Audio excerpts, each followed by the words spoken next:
Boa tarde, pessoal. Bem-vindos a mais um seminário. Hoje a gente tem a presença do Bruno Pascoaloto Cavalar, o Bruno que é doutorando do Igor Carboni, que já deu um seminário aqui para a gente, lá na Universidade de Warwick. E eu queria mencionar e também parabenizar publicamente aqui o Bruno, por esse trabalho. O Bruno, junto com seus coautores, ganhou o prêmio de melhor artigo no último Latin, e a dissertação de mestrado do Bruno também ficou em primeiro lugar no concurso de dissertações e teses no último CSBC. Então, Bruno, muito obrigado por aceitar o convite, e o Bruno vai falar para a gente de Sunflower Theorems in Monotone Circuit Complexity. Muito obrigado pela introdução, Guilherme. Então, o tema de hoje é Teorema de Girassol em Complexidade de Circuitos Monótonos. Como o Guilherme falou, foi o tema da minha dissertação de mestrado, que é baseado num trabalho em conjunto também com o Benjamin Rosman e o Mrinal Kumar. Então, vamos introduzir primeiro qual é a questão de o que é complexidade computacional, né? Bom, né, em algoritmos, a gente está interessado em explorar qual é o poder da computação, né? Desenvolver algoritmos, usar o poder da computação ao máximo para resolver os problemas que a gente se importa. Mas em complexidade computacional, a gente se importa com os limites da computação, né? A gente quer mostrar que há certos problemas que computadores não conseguem resolver, né, dadas certas limitações de tempo e de espaço. E a complexidade computacional vai ter naturalmente conexões fundamentais com criptografia e matemática, né? Por exemplo, a segurança dos nossos sistemas criptográficos, ela é baseada na hipótese de que certos problemas computacionais são muito difíceis de serem resolvidos. E como é um jeito muito usado, bem interessante de estudar a complexidade computacional, é a partir de circuitos booleanos. Então, em circuitos booleanos, a gente pensa em problemas de decisão, né, que são esses problemas em que você recebe uma entrada e você só quer decidir, né, se ela satisfaz uma certa propriedade ou não satisfaz uma certa propriedade. Então, você só quer retornar 0 ou 1. E você pode modelar isso como uma função booleana, uma função que recebe uma string de n bits e retorna 0 se o input não satisfaz a propriedade, 1 se ele satisfaz, ok? E aí, em complexidade de circuitos, a gente está interessado no seguinte problema, né? Qual é o tamanho do menor circuito que computa uma função, né? E não é difícil, assim, quer dizer, é um fato conhecido que todo algoritmo, né, todo algoritmo como a gente conhece, que é implementado em máquina de Turing, ele pode ser representado de maneira eficiente por um circuito. Então, se você tem um algoritmo, máquina de Turing, você consegue converter num circuito sem ter um overhead muito grande na simulação. Isso significa que uma cota inferior para o tamanho de circuitos que computam uma certa função implica na inexistência de algoritmos eficientes para aquele problema. Ok? Eu não defini ainda o que é o circuito, então só para todo mundo estar na mesma página. Um circuito é, como a gente tem nessa imagem aqui, é um grafo acíclico dirigido. A gente tem alguns vértices que têm grau de entrada 0, que são as entradas, elas são rotuladas com os n bits, né, x1, x2 até xn. Os demais vértices são chamados portas, e eles são rotulados com as operações lógicas OR, AND ou negação. E no final a gente tem uma porta, que é uma única porta que tem grau de saída 0, que a gente chama de porta de saída, que vai conter o resultado da computação. Ok? Tudo bem até aqui? Eu posso fazer uma pergunta? Pode. Quando você fala que todo algoritmo pode ser eficientemente representado por um circuito, esse eficientemente é em termos de quê? Do número de bits que você precisa para encodar o algoritmo, ou tem a ver com o tempo de execução do algoritmo? Tempo. Então, se você tem um algoritmo que roda em tempo t, você consegue construir um circuito que tem t log t portas para o problema. Ok? Legal. Uma única coisa que a gente tem que prestar atenção é que o circuito, você vê aqui, a gente está definindo antes qual é o tamanho da entrada, né? Então a gente vai ter um circuito diferente para cada tamanho de entrada. Então, para 3 bits, a gente tem um circuito, 4 bits, um circuito diferente. Por isso que quando a gente fala de complexidade de circuitos, a gente está falando, tem um nome que chama computação não uniforme, ok? Porque você pode ter circuitos diferentes para cada tamanho de entrada. Tudo bem? Ok. Então, aqui complexidade de circuitos. Então tem esse grande problema da complexidade computacional, que eu imagino que a maioria de vocês conheçam, que é o problema P versus NP. E ele diz respeito basicamente à inexistência de algoritmos polinomiais para os problemas dessa classe, que é a classe NP. Qual é um jeito de atacar esse problema, dessa perspectiva de circuitos booleanos? Bastaria, então, provar uma cota inferior superpolinomial no tamanho de circuitos que computam uma função NP, né? Se você mostra que todo circuito que computa uma função que está em NP tem que ter tamanho superpolinomial, então você mostrou que não tem um algoritmo eficiente para esse problema, tá bom? Então esse é digamos assim, um sonho, uma abordagem para resolver esse problema. Infelizmente, apesar de muitas tentativas há décadas, ainda não existe uma cota inferior que seja sequer superlinear para circuitos gerais. Então, o melhor que a gente tem é uma cota inferior da forma 5n para um problema explícito. Isso destoa bastante do fato de que, se você pegar uma função booleana aleatória, essa função vai ter complexidade 2 elevado a n. E a gente não, mesmo quase toda função tendo uma complexidade muito alta, é muito difícil mostrar uma função, construir, digamos, uma função mesmo, que tenha uma complexidade alta. Então, esse é um problema em aberto. Então, isso motiva a gente estudar classes de circuitos que são mais fracas. Então, a pergunta é, será que se a gente quebrar as pernas do circuito, deixar ele mais fraco, né, limitar ele de algum jeito, a gente consegue provar cotas inferiores melhores? Aí que vai entrar a complexidade de circuitos monótonos. Então, dada duas strings de bits x e y, a gente vai dizer que x é no máximo y, se xi é no máximo yi para toda entrada i. Ok? E a gente diz que a função f é monótona se ela respeita essa ordenação, ou seja, se x é no máximo y, então f de x é no máximo f de y. Ok? E um circuito monótono não vai ser nada mais, nada menos do que um circuito que não tem porta de negação. Ele tem apenas as portas OR e as portas AND. E dá para perceber que um circuito monótono computa apenas funções que são monótonas, e toda função booleana monótona também pode ser computada por um circuito monótono. Então, à direita a gente tem um exemplo de um circuito monótono, né, sem porta de negação. E aqui alguns exemplos de funções. Então, por exemplo, a função kclick. Você recebe um grafo. O grafo está representado aqui pela sua matriz de adjacência. Então, são n escolhe 2 bits, né, representando cada par de vértices. 0 se não tem uma aresta entre eles. 1 se existe uma aresta entre eles. E aí, essa função vai retornar 1 se o grafo tem uma clique com k vértices. Essa é uma função monótona, porque se você tem uma clique num grafo e você coloca mais arestas no grafo, o grafo vai continuar tendo uma clique. Ok? Uma outra função é a função aqui majority, de n bits. Então, ela recebe uma string x e vai retornar 1 se a maioria dos bits é 1. Né? Alguma pergunta até aqui? Então, esse é o conceito fundamental que a gente vai estudar, né? Circuitos monótonos, complexidade de circuitos monótonos. Então, só um exemplo aqui de um circuito que computa a função kclick, né?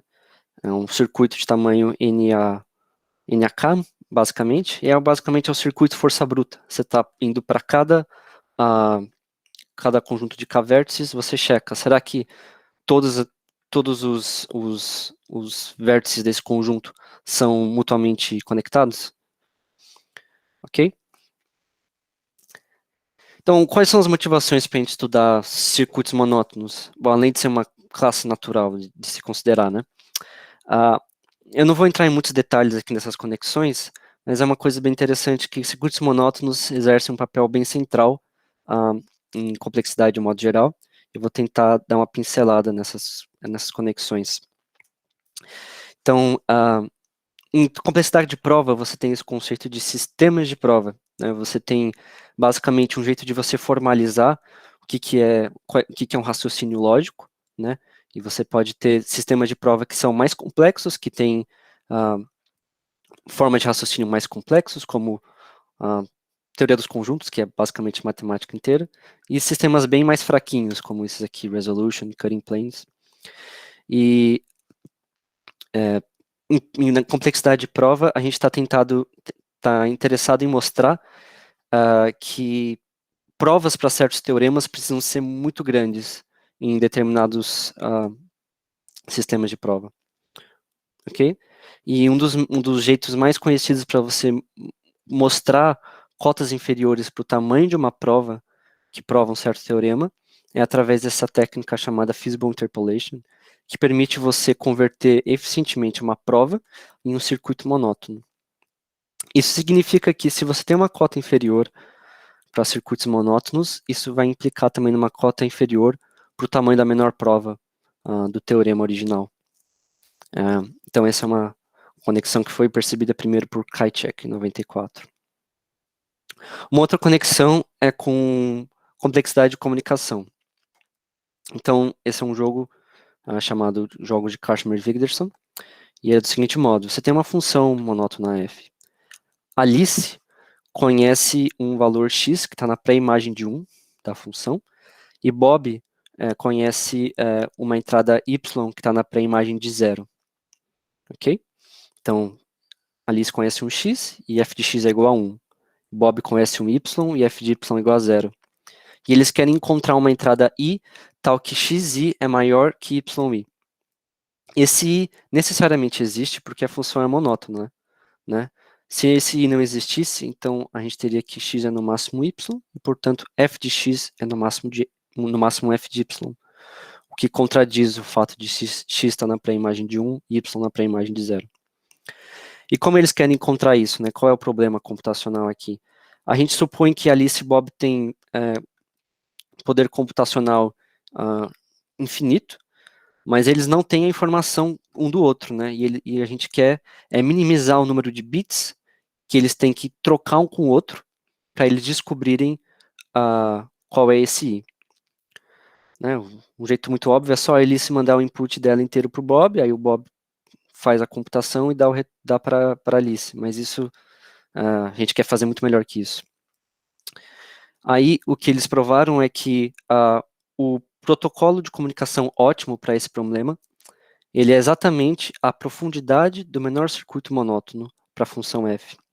A profundidade sendo a maior distância entre uma entrada e a porta de saída. Tem também uma noção de protocolo de comunicação que são em formato de DAG, em formato de grafos a ciclo dirigidos, que capturam também tamanho do circuito, não só a profundidade do circuito. E aí isso permite você tanto usar uma cota inferior para circuitos monótonos, né, para você provar que outros problemas de comunicação são complicados, reduzindo esse problema de Kashmir-Wigderson para o seu problema de comunicação de interesse.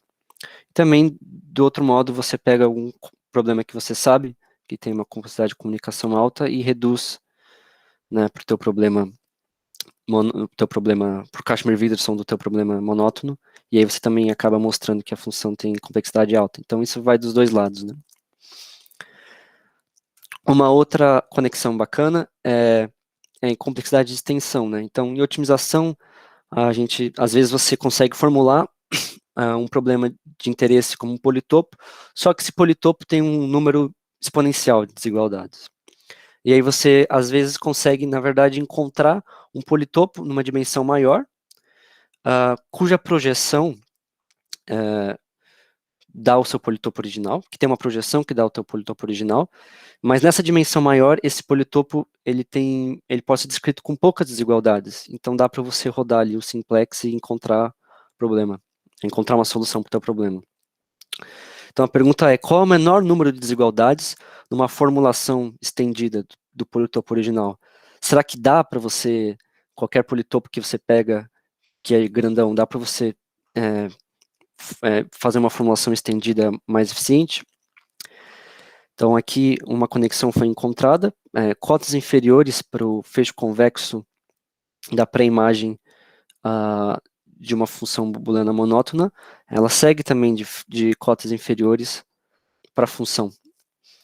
Isso foi usado recentemente para mostrar cotas inferiores exponenciais para a complexidade de extensão do politopo dos conjuntos independentes de grafo.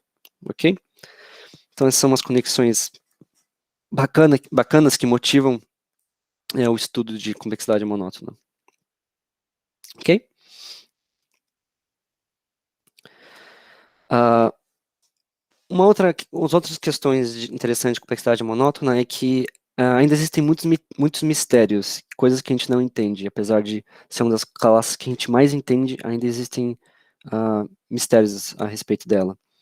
Então, como a gente vai ver daqui a pouco, a primeira cota inferior superpolinomial para circuitos monótonos foi aprovada por Rasborov, né, e aí, um pouco tempo depois, foi melhorada por Tardos, e eles mostraram, na verdade, até que você tem uma função que está em P, então ela tem algoritmos eficientes, mas ela tem complexidade monótona exponencial. Então você tem uma distância grande entre a complexidade normal de circuitos ou de máquinas de Turing e a complexidade monótona, uma distância exponencial. E essa distância foi tornada ainda mais dramática recentemente. Eles mostraram uma função monótona que não só está em P, mas está nessa classe aqui, NC2, que é uma classe bem pequenininha, uma classe de problemas que são resolvidos em tempo paralelo log ao quadrado de n. Então a pergunta que está aberta é, qual que é a separação mais forte possível? O Igor Oliveira observou recentemente que se você conseguir mostrar que toda função monótona que tem um circuito de profundidade constante, que é uma classe super pequena, essa é a classe S0, que é uma classe que não consegue nem decidir se uma string de bits tem o número 1, é número par de uns ou não. Não consegue nem decidir esse problema.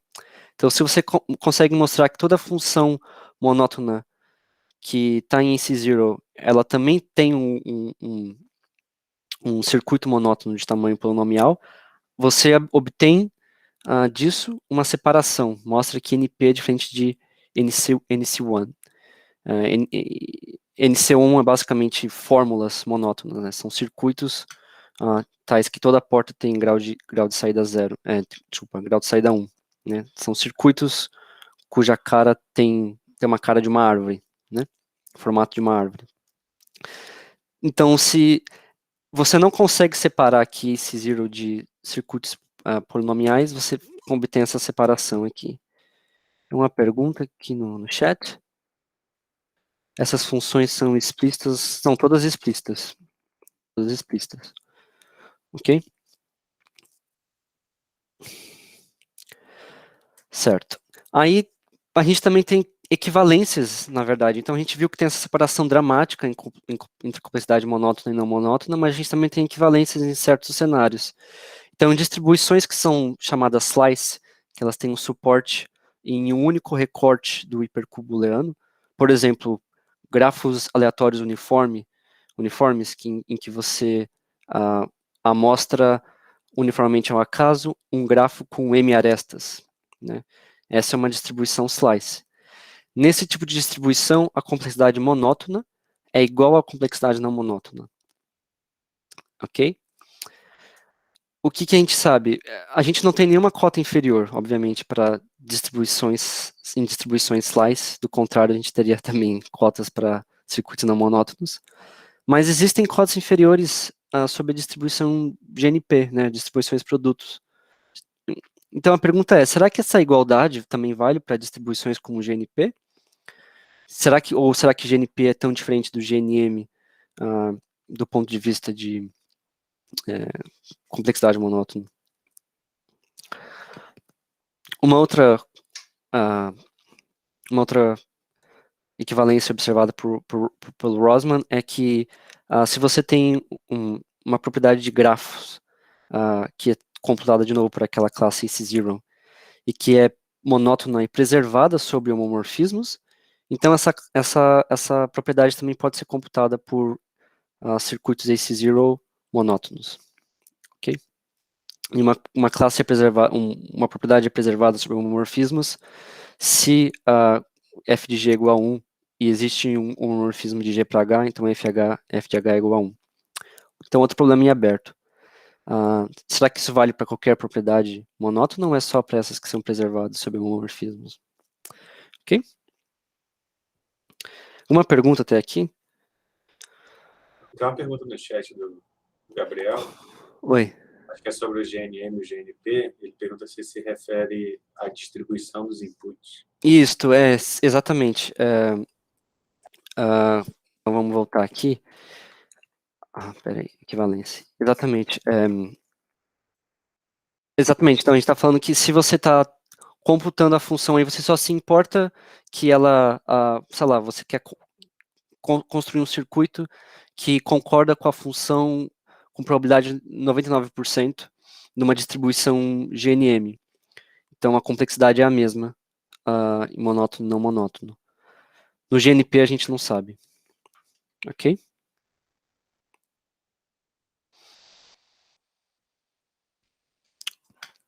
Então, terminando aqui a questão dessa introdução sobre motivações de circuitos monótonos, que durou uns 20 minutos. É um modelo natural, né, com várias coisas que a gente ainda não entende. É um dos únicos modelos de circuitos para o qual a gente consegue mostrar cotas inferiores incondicionais. E eu acredito que também seja um passo intermediário necessário para a gente entender classes de circuitos mais complexas. Então, entender melhor o poder e as limitações das técnicas que a gente tem para estudar circuitos monótonos é uma coisa importante para a gente fazer progresso. E o que eu vou focar aqui no restante é mostrar como cotas inferiores, melhorar as melhores cotas inferiores para circuitos monótonos é uma questão que tem sido pesquisada desde o começo do estudo de complexidade de circuitos monótonos, que é uma pergunta que tem um interesse matemático intrínseco, é uma pergunta que por si só é interessante e que apresenta também alguns desafios combinatórios interessantes. Ok? Então, uma história aqui a história de cotas inferiores para circuitos monótonos. Então, até 84, a melhor cota inferior que a gente tinha era da forma 4N, até que Rasbarov veio introduziu o seu método das aproximações e mostrou uma cota inferior superexponencial para o problema da clique. Desculpa, superpolinomial, ok? Em poucos anos, isso foi melhorado, até chegando aqui em Andrew Eve, de 1987, ele mostrou uma cota inferior exponencial em N1/3. Okay? Em Harnick e Raz, em 2000, conseguiram melhorar com os fatores de logaritmo no expoente, mas ainda exponencial em N elevado a 1/3.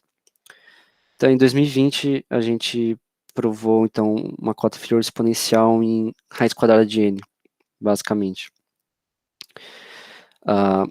E esse resultado depende crucialmente de cotas inferiores para girassóis robustos, que foram obtidas recentemente também por Alves Lovett, Wu Zhang e Anna Proul.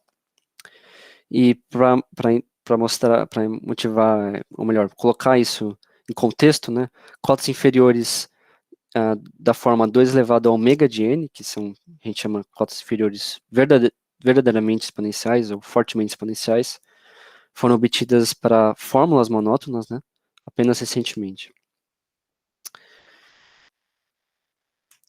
Para clique, a gente tem um histórico também, primeiro Rasbarov, como a gente comentou, ele provou uma cota que é n a ômega de k, quando cai no máximo log n. E aí, Alon e Bopanan, em 87, mostraram essa cota que é n a ômega raiz de k, que é pior que a cota do Rasburov, mas ela vale para k até n elevado a 2/3. Então isso dá uma cota exponencial. A gente obteve aqui a primeira cota que é justa, para o problema clique, mas quando o k também é grande, o k n é 1/3. Isso evita uma barreira, um desafio dado por Krajicek e Oliveira, num artigo em 2018. Eles argumentam, mostram que se você quiser melhorar essa cota inferior do Aloim-Bopana para K grande, você precisa ou evitar aumento das aproximações ou considerar distribuições diferentes de entrada. A gente não evita mais as aproximações, mas a gente vai usar uma outra distribuição, né? A gente vai usar o grafo aleatório GNP. Isso também é baseado numa nova noção de gerações clique que a gente introduz. Tudo bem até aqui? Alguma pergunta?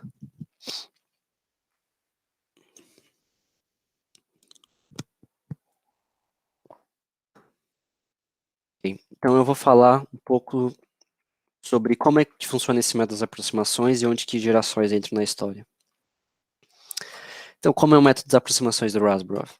Então, dado um circuito pequeno, a gente vai definir, ou melhor, antes do circuito, a gente vai definir para a operação lógica AND, uma operação AND aproximada, e para a operação lógica OR, uma operação OR aproximada. E aí, para todo circuito pequeno que a gente obtiver, a gente vai substituir os ANDs pelo AND aproximado e o OR pelo OR aproximado. E a gente vai mostrar que, para todo circuito pequeno, esse circuito aproximado, ele aproxima o circuito original com alta probabilidade numa distribuição de interesse. E o jeito e como a gente faz isso é por uma cota da união porta a porta. A gente mostra que toda vez que a gente faz essa troca da porta pela porta aproximada, a gente comete poucos erros de aproximação, né? E como a gente comete poucos erros, a gente precisa de muitas portas. Porque, por outro lado, a gente vai mostrar que todo o circuito que é construído com essas portas aproximadas, né, ele erra, ele difere da nossa função de interesse com alta probabilidade. E disso vai seguir que a complexidade monótona da função é grande, né? Porque se existisse um circuito pequeno para a função, a gente poderia construir um circuito aproximador que aproxima um circuito pequeno e que, ao mesmo tempo, destoa da função, né? Difere da função com alta probabilidade, o que é uma contradição. Ok? Uma pergunta sobre essa ideia geral?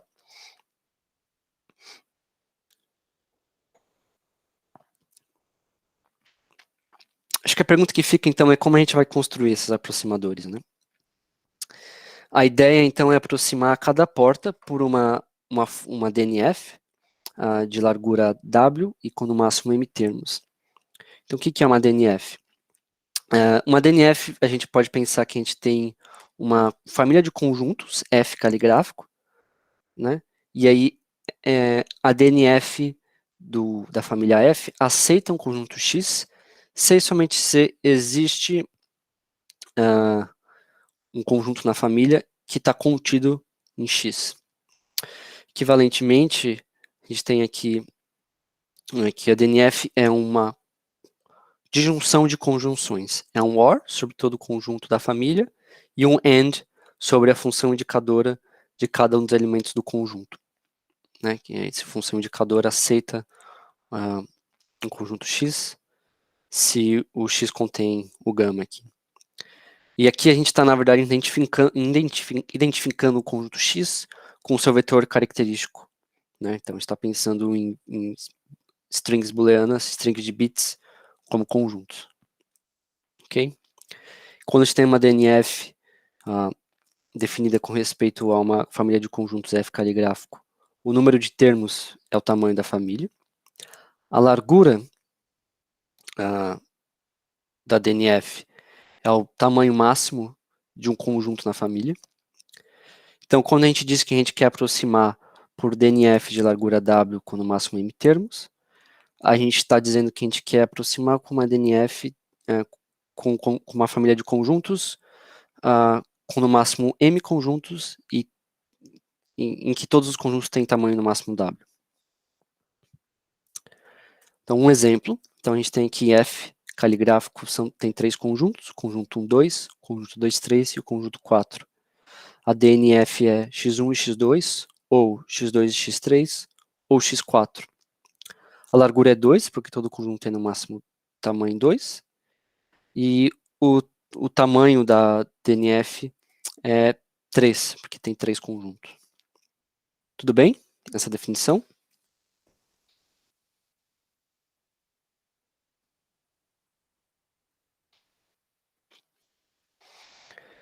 Ok.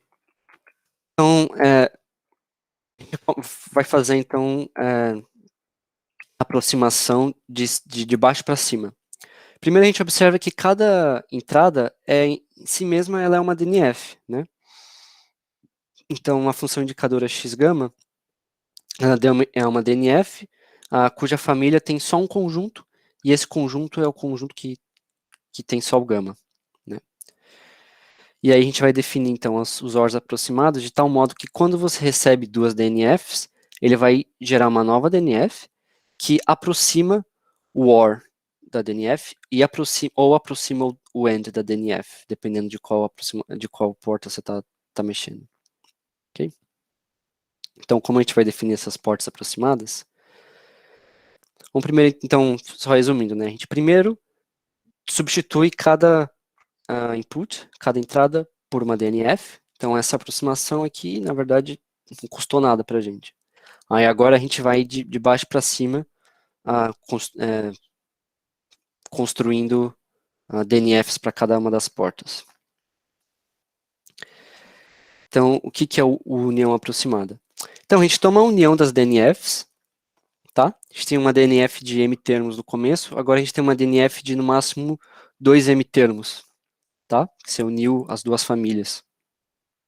Você quer reduzir para m termos, o que você vai fazer? A gente vai usar algum teorema de combinatória extremal que diz que se uma família de conjuntos é muito grande, então existe ali alguma estrutura bacana.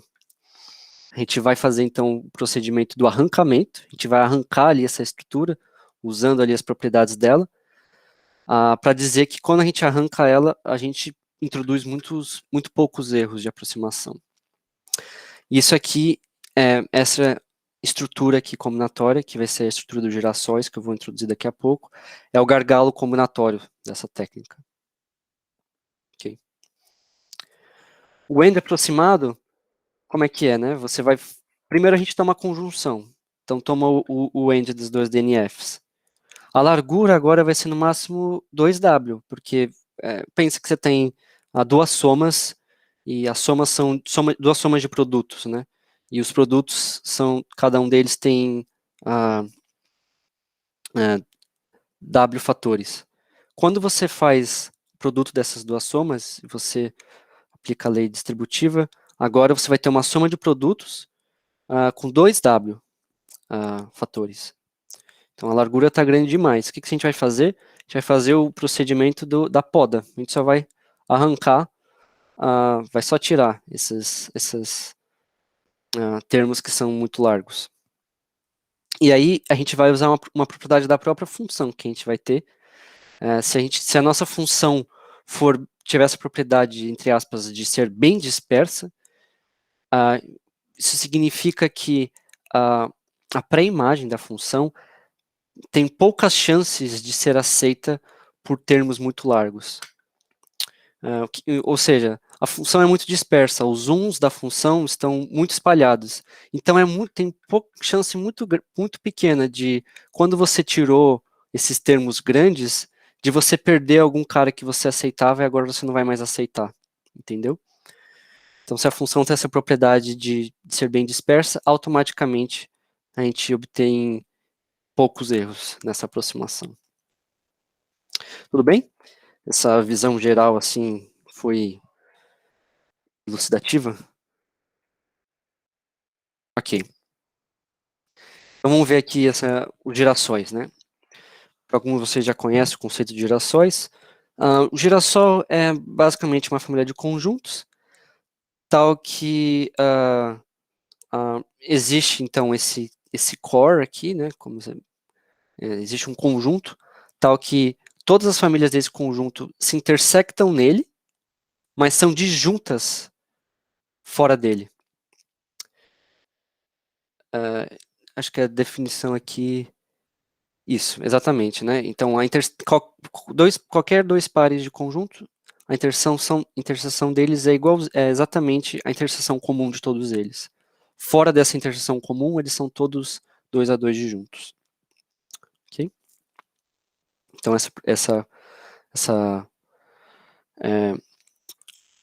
o girassol é uma família de conjuntos bem comportada, né? Que tem essa cara aí. E aí o teorema de Erdős-Irado é que se você tem uma família de conjuntos que é L uniforme, quer dizer, todos os conjuntos têm tamanho L, e ele tem pelo menos tamanho L fatorial vezes R menos 1 elevado a L, então você consegue encontrar ali dentro um girassol com R pétalas, pétalas sendo os conjuntos da família. Então aí a gente já tem algo que a gente pode fazer para o nosso procedimento do arrancamento. Se a gente tiver mais do que L fatorial vezes R menos 1 elevado a L termos de tamanho L, a gente encontra ali um girassol, arranca as pétalas e a gente vai fazer o quê? A gente vai substituir, vai só inserir o core, né? O coração ali do girassol. O centro do girassol. E pelo fato de que esse centro do girassol ele é a interseção comum de todos eles, e todos eles são disjuntos fora do centro, a gente consegue mostrar, né, que não introduz muitos erros quando isso acontece. Mas aí você vê que a gente está usando a propriedade do girassol para mostrar que poucos erros de aproximação são cometidos. Aí a pergunta é, será que a gente pode definir alguma estrutura que se parece com o girassol, mas que por definição ela já aproxima, né? A gente não precisa fazer esse argumento, e aí quem sabe a gente já indo direto porque a gente quer, a gente não consegue cotas melhores do que esse L fatorial, R menos 1 elevado a L. Só uma questão de lado que pode interessar algum de vocês, que tem uma famosa conjectura, que é a conjectura dos girassóis, né? A conjectura dos girassóis diz que basta para encontrar um girassol um fator polinomial em R elevado a L. Então você pode remover esse L fatorial, né? Essa é uma conjectura, até hoje não foi provada. Eu espero comentar daqui a pouco um pequeno progresso nessa conjectura. Então, aproximação por girassóis, né? O que a gente viu? Vamos lembrar, a gente tem esse girassol, o centro do girassol é a interseção comum dos elementos da família, e o procedimento do arrancamento é arranca as pétalas do girassol e substitui pelo centro. Okay? E o desejo, qual é o nosso desejo? É mostrar que a probabilidade de você aceitar alguma entrada que você devia rejeitar é pequena.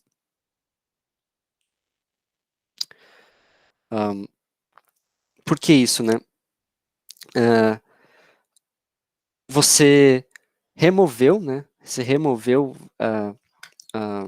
várias pétalas e você colocou agora um novo conjunto. Esse conjunto, ele está contido em todos eles. Então, tudo que você aceitava antes, você vai continuar aceitando. Em outras palavras, todos os conjuntos que continham alguma pétala conterão o centro.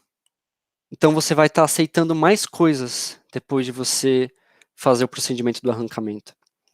E a gente quer mostrar que a gente comete poucos erros de aproximação é a mesma coisa que mostrar que a probabilidade de você aceitar uma entrada que fazia parte da nossa distribuição negativa, distribuição de entradas que dão zero na função, é baixa. Ok? Eu acho que isso pode ter confundido algum de vocês. Tem alguma pergunta?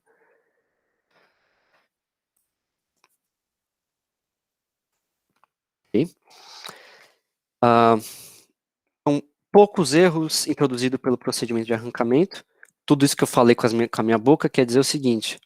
Então, a gente tem uma distribuição aqui N negrito, que é a distribuição a distribuição das entradas para a qual nossa função de interesse dá zero. O que significa que você teve um erro de aproximação? Significa que a DNF original, ela dava zero, mas o centro Y aceita essa entrada. Ele está contido nessa entrada. Então, se você tem essas duas coisas, você tem um erro de aproximação. E dizer que você tem uma probabilidade de erro baixa, então é cotar essa probabilidade por epsilon. Bom, isso é um jeito de cotar por cima essa probabilidade, é simplesmente fazer N união Y. Isso fica mais fácil matematicamente. E aí a gente define, então, isso aqui. Probabilidade da DNF aceitar o N negrito numa distribuição unido com o centro, ou melhor, rejeitar, no máximo epsilon. Então aí a gente tem a definição de girassóis robustos. Girassóis robustos são exatamente isso. Você define N e agora vai ser a distribuição P aleatória. Então o W aqui é um subconjunto de colchetes N, em que cada elemento de colchetes N está contido em W, com probabilidade P, independentemente, né? Então você escolhe cada elemento de colchetes N para estar em W, independentemente ao acaso, tá? Probabilidade P. E aí a definição girassol robusto é exatamente uma estrutura de conjuntos que satisfaz aquela desigualdade ali embaixo, que a gente viu no slide anterior. A probabilidade da DNF não ser satisfeita pelo conjunto aleatório W, plantando o centro do girassol, que é o Y, que é a união, a interseção de todos os conjuntos da família, é baixa, é menor que epsilon. Veja que a gente não requer aqui que as pétalas sejam disjuntas, fora do centro. E aí a gente pode fazer o procedimento do arrancamento com girassóis robustos.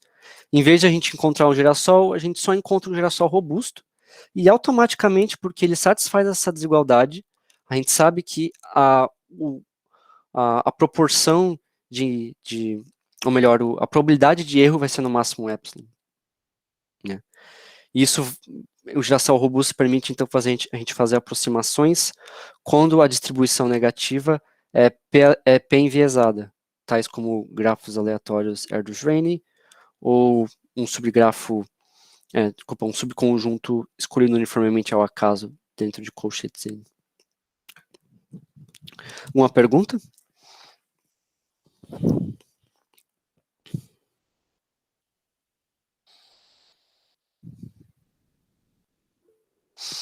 Sim. Precisamos remover tudo fora do core.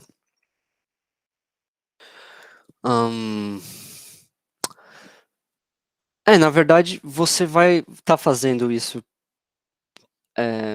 automaticamente, porque quando você inclui o centro, né, o core, na DNF, esse centro vai estar contido em todas as pétalas, né, do girassol. Então, essas outras pétalas são inúteis, porque tudo que é aceito por elas já é aceito pelo centro. Então, você remove, né? E a gente quer remover, exatamente, o objetivo é remover. O objetivo é, quando você faz a união aproximada, você quer remover pétalas para você manter a sua DNF aproximadora de tamanho pequeno. Né? Então, o objetivo do procedimento de arrancamento é exatamente esse. A gente quer manter DNFs com poucos termos. Isso responde a pergunta? Perfeito. Então, aí a gente tem também cotas para girassóis robustos, né?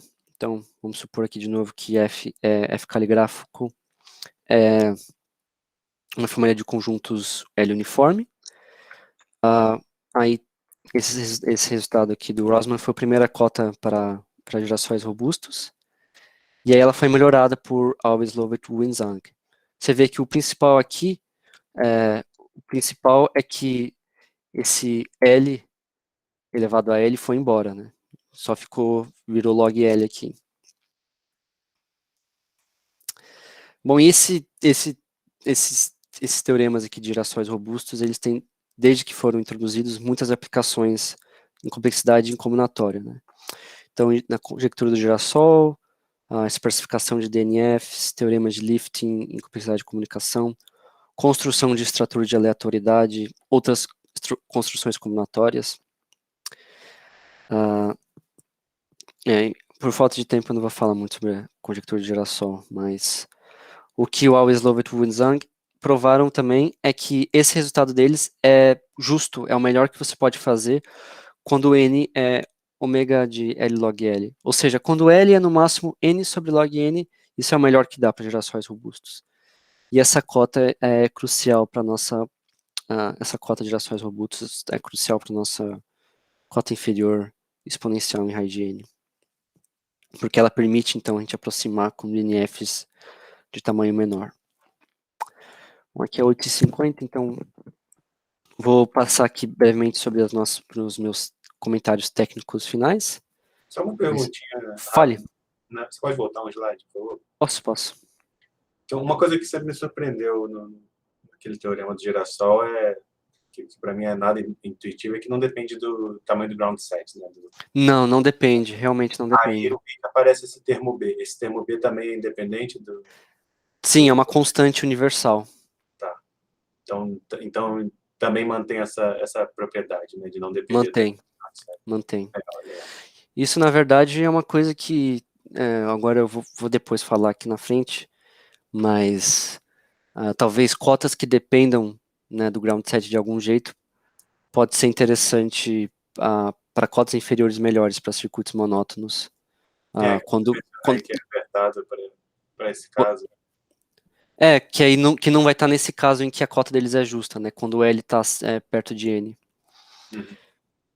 Beleza, obrigado. Beleza. Então, bom, eu queria apresentar aqui uma coisa que está na dissertação, que é esse resultado aqui, de um jeito informal, ele dá um critério que você automaticamente obtém cotas inferiores para circuitos monótonos para funções que satisfazem essa propriedade de ser bem dispersa, que está aqui bem definido o que quer dizer. Basicamente é um hipergrafo que parece meio pseudo-aleatório. E também tem essa propriedade aqui, e aí você já obtém essa cota aqui a partir desses parâmetros, o parâmetro da dispersão. Então, quanto mais disperso é a função, melhor vai ser a sua cota inferior. E aqui o W, ele diz respeito à largura da sua distribuição. E o W está jogando dos dois lados aqui, né? Se você pega um W grande aqui, você obtém uma cota inferior bacana, grande. Mas aqui o W diminui a sua cota inferior, né? E isso é o que você obtém com girassóis robustos, com essa cota justa do Always Lovett Wenzang. E aí, eu acho que não fica difícil de ver que a melhor opção mesmo é você escolher parâmetros que vão ser raiz de N, né? Não tem como você melhorar isso se você quer usar essa técnica. Então é um problema em aberto, né? É um interesse muito grande conseguir mostrar cotas inferiores que sejam exponenciais em ômega de N para uma função de N bits. Isso a gente não tem. O melhor é esse que a gente obteve, que é raiz de N. E a pergunta é, será que dá para usar, então, essa técnica, métodos de aproximações com girassóis robustos? Não. Essa função aí que a gente considerou, a função de Harnack-Raz, é a função mais bem dispersa possível, e aí o máximo que dá mesmo é pegar perto da raiz de N mesmo. Mas talvez isso não seja a história inteira, né? Porque essa cota deles é justa quando o L é no máximo N sobre log N, mas a gente se importa quando a gente está querendo provar uma cota inferior fortemente exponencial, né, exponencial em ômega de n, a gente se importa com o parâmetro de uniformidade L, ômega de n, ok? Linear. E a gente também não precisa aqui, isso é um argumento um pouco mais técnico, mas você não precisa que o y seja a interseção, você só precisa que ele esteja contido, propriamente contido em algum dos conjuntos da família. Então você define uma noção de girassol aqui que é ainda mais fraca. E talvez tenha cotas melhores para esse girassol fraco aqui. Então eu dou aqui um problema bem explícito.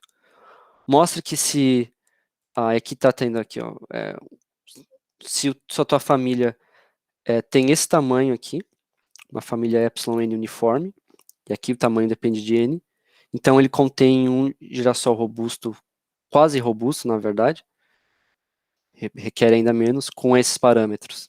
Se você mostrar que isso funciona, aí você obtém cotas inferiores verdadeiramente exponenciais para circuitos monótonos. Eu não vou dizer que isso é conjectura, porque pode ser falsa e eu não tentei isso o suficiente, mas de qualquer modo é interessante estudar o regime L igual a ômega de n. A gente ainda não sabe se é a mesma coisa ou não. E estudar essa noção de girassóis, quase girassóis, ok? Então, finalizando, né? Obter cotas verdadeiramente exponenciais para circuitos monótonos é o nosso interesse, que a gente não sabe como fazer. A gente pode obter isso ou estudando girassóis no regime extremal, em que L é igual a ômega de n, ou estudando uma noção de girassóis abstratos, que eu não consegui introduzir aqui, mas tem na dissertação ou aqui nos slides na frente, que não foi aplicada ainda, e talvez pode ser útil para algumas funções diferentes. Bom, tem essa outra noção de girassóis clique que a gente introduziu. A gente analisou esse conceito usando a prova original do Rosman para cotas de girassol. Talvez essas técnicas novas deem cotas ainda melhores para girassóis clique e a gente consiga aumentar um pouco a gama de parâmetros para a qual a nossa cota justa para clique vale. E, por fim, será que tem mais aplicações de teorema de girassol em complexidade combinatória?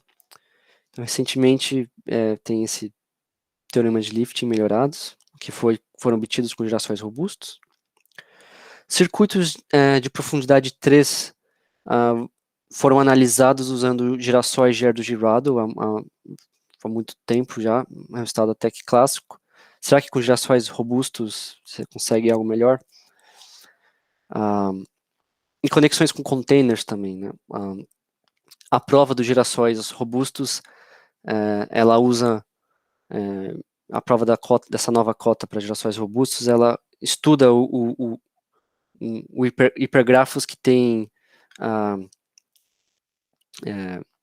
grau máximo, que tem um grau máximo bem cotado, assim, que tem uma cota que parece um pouco com aquilo que você vê em teorema de containers, né? Aí eu não sei, pode ser uma coisa que tem uma conexão aí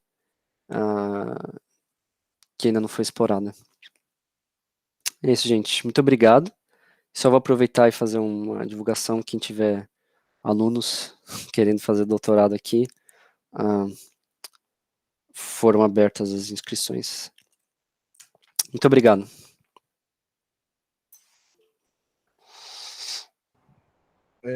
Então, eu queria pedir para os presentes para agradecer o nosso palestrante.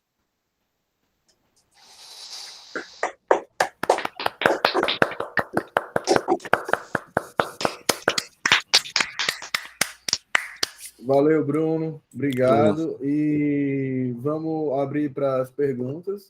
Então, muito bacana, muito legal todo esse trabalho que vocês fizeram.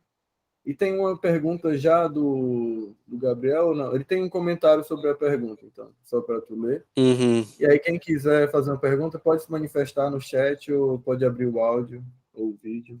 Fica à vontade. Bom, eu posso falar um pouco sobre essa conexão com container, se alguém tiver. Ele fez a pergunta, falou que ia olhar um pouco, né? Eu tenho interesse também, por favor. Então, o que acontece em containers, né? Se você vê a apresentação, por exemplo, do Rob Morris, você supõe, né, que o hipergrafo ele tem ali aquelas cotas no grau, né, do hipergrafo, e aí se você tem essas cotas, então qualquer conjunto independente nesse hipergrafo, ele vai estar contido dentro desses containers aí e tal. O que o coração da prova dos caras ali foi mostrar que se você também tem uma cota para o grau, né, do hipergrafo, bem parecido, né, com a do container, talvez um pouco mais fraco, você consegue mostrar que um conjunto aleatório, P aleatório, né, é independente com probabilidade bem baixa, né? Ou, em outras palavras, um conjunto P aleatório vai conter uma hiperaresta com alta probabilidade. Então, sei lá, falando assim, tem alguma conexão, não sei se ela é formalizável ou interessante. Bacana. Pessoal, alguém tem mais alguma pergunta para o Bruno?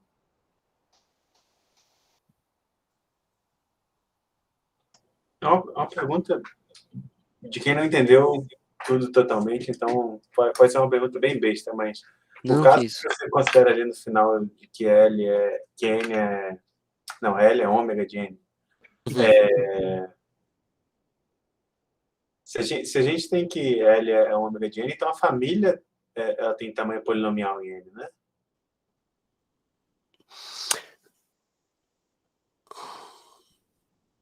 Não, porque você vai ter uma família que tem tamanho N, tipo, N escolhe N sobre 1000. Tem razão. Tá, já entendi que eu estou pensando errado.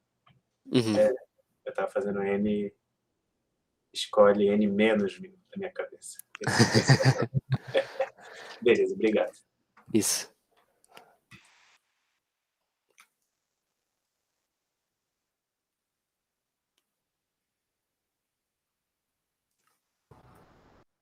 Ops. Mais alguma pergunta para o Bruno, pessoal? Se não, então vamos agradecer o Bruno mais uma vez. Valeu, Bruno. Obrigado aí pela Muito palestra. obrigado. Obrigado pelo convite. Bem legal o resultado. Não surpreende que tenha ganhado o CTD, não. Tá de parabéns mesmo. Obrigado.